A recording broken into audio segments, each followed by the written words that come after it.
های گایز، چطورین بچه‌ها؟ مکسد هستم. خوش اومدید به ویدیو جدید. امروز اومدیم فینال چمپیونز لیگ بریم. منچستر سیتی در مقابل میلان. بزن که بریم. خب الان دیگه بازیکن میلان حمله میکنن و سریع بازیکن منچستر تو میگیرن. هالند و تو خیلی سریع از دست میده. هالند ستاره منچستر سیتی. رودری تو از دست میدن.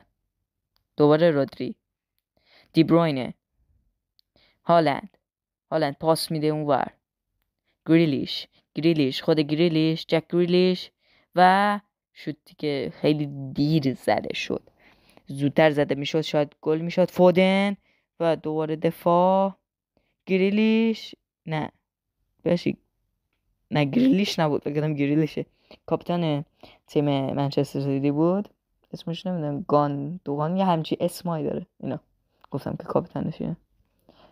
خب 1-0 دقیقه 10 به نفع منچستر سیتی. سری هالند پاس میده به کاپیتانشون. دوباره خود هالند میاد عقب، وای میسه، شوت میزنه محکم و این بار کورنر. پپ گواردیولا رو بر چند ثانیه مشاهده کردید. ضربه سر و دروازه‌بان میلان که دوباره توپو میگیره. بازیکن میلان گلیریش توپو میرسونه. هالند و میزنه توی دروازه. ارلینگ هالند گل خودش رو به ثمر میرسونه. دقیقه 18 اینا ارلینگ یا علی چرا دیدی چرا رد شد؟ چرا توی اون رد شد؟ بازی باگ خورد. خب دوباره بازی کنن منچستر سیتی. دوباره هالند و در عمق و دوباره گل. دومین گل برای هالند، سومین گل برای منچستر سیتی. چقدر راحت هستم آقا، من هیچی نگفتم. دقیقه 21 بابا خوشحالی فوق العاده. خب دقیقه 21 و بازی 3-0 کی شد 23. خب بازی کنه منچستر گریلیش تو از دست میده. گریلیش بازی کنه میلانیان توپو دارن، توپو حفظ کردن و اینجا توپو از دست میدن. توپ داخل محوطه ولی خب نه دیگه. خود رودری حرکت میکنه، یه پاس میده به گریلیش. جک گریلیش خودش پیش میره، شوت محکم و فکر کنم کورنر باشه. بله کورنر که فودن باید این کورنر بزنه و خیلی نزدیک زدم، زیادی نزدیک زدم. دروازه‌بان میلان توپو میگیره و سریع پرتاب میکنه و اینجا یه خطا انجام میدن بازیکنان منچستر سیتی و داور خطاشون هم میگیره. میلان کوتاه شروع میکنه.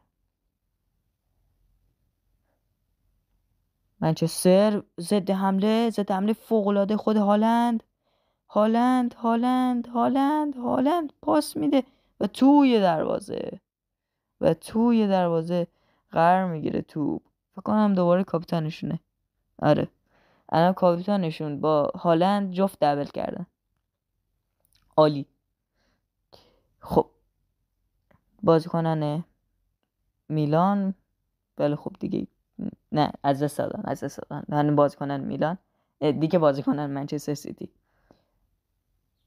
واه چه سوتی داد و توی دروازه هتریک میکنه. کاپیتان هتریک میکنه. چه هتریکی، چقدر ناراحت کننده برای یه تیم میلان که فقط بخاطر یه اشتباه موفق نشد. گریلیش توپو میگیره و دیگه نیمه اول تموم میشه.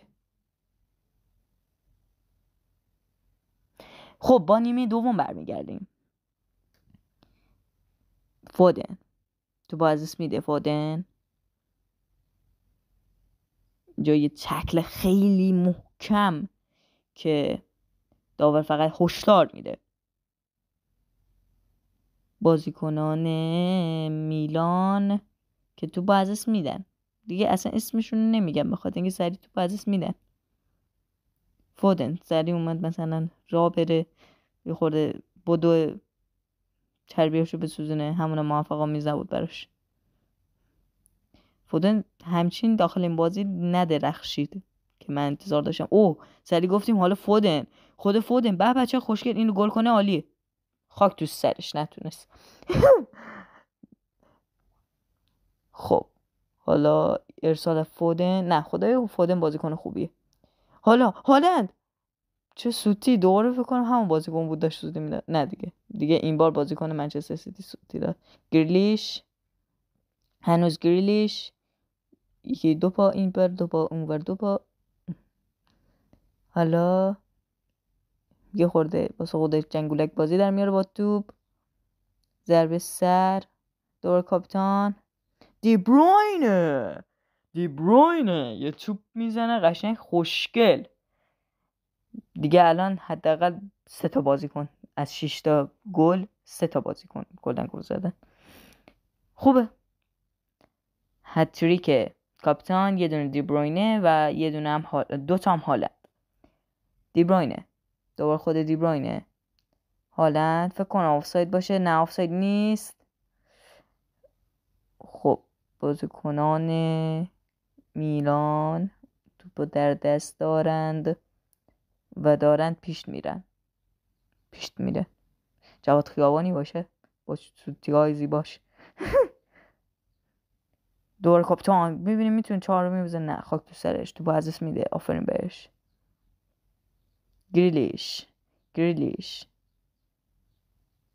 ماشاءالله گریلیش عالی، تو از دست میدی. اوه تو گرفت سری گیری. ها چرا؟ نه بیا یه بازیکنم مصدوم کردیم، الان کارتم میگیره لابد. یه کارت نگرفت، عجیبا غریبا. خب یه چیز خیلی عادی پیش میره، تکل. و حالا خود هالند پیش میره، تک به تک میره با دروازه‌بان و توی دروازه. گل هفتم هتریک هالند، ستاره منچستر سیتی. دقیقه 80 گل هفتم. در واقع دقیقش بخوام بگم 79 بود که دیگه اون 79 میزنه. معمولا همیشه خدا راند میکنه یه دونه جلوتر میزنه، ولی خب این بار 80 نزد و 70 زد. اوکی. گریلیش هالند تو بازس میده، بازیکنان میلان. گریلیش هالند فقط تو کل بازی همینا رو گفتم. هالند و توی دروازه 4 گل خودش هم میزنه هالند. 8-0 به معنای واقعی کلمه. میلان زد ترکون، یه جور گفت من کاپو میخوام که دیگه میلان جرئت نکنه بگه من کاپو میخوام. هالند میخواد بره بر گل 9 و 5 گل خودش. هالند و خطا میکنه. خب من سر ایستگاه ضعف دارم، تا تیرک نزدیک به گل میزنم، ولی خب اوه چقدر دوره. رونالدو نازاریو که نیستم. بیا دیدی اینجا به یک رونالدو نازاریو احتیاج بود. اهل دلای فوتبال میدونه چیو دارم میگم. و بازی به پایان میرسه و منچستر سیتی قهرمان میشه و دیگه مراسم اهدای کاپ و اینا. خودتون مرسی که تا اینجا این ویدیو رو دیدید. حتما لایک و ساب انجام بدید و فراموشتون نشه و تا ویدیوی دیگر گودبای. It's the presentation of the coveted Champions League trophy. Well, there's some tired players out there, but what you can be sure of, they'll find some energy when they get their hands on the trophy. They'll be going mad in the next few moments. The Champions League winners, Manchester City. Well, this is what they wanted. What a moment for these players. They've worked so hard to win this trophy. They've been fantastic. And you can feel the emotion. It's natural to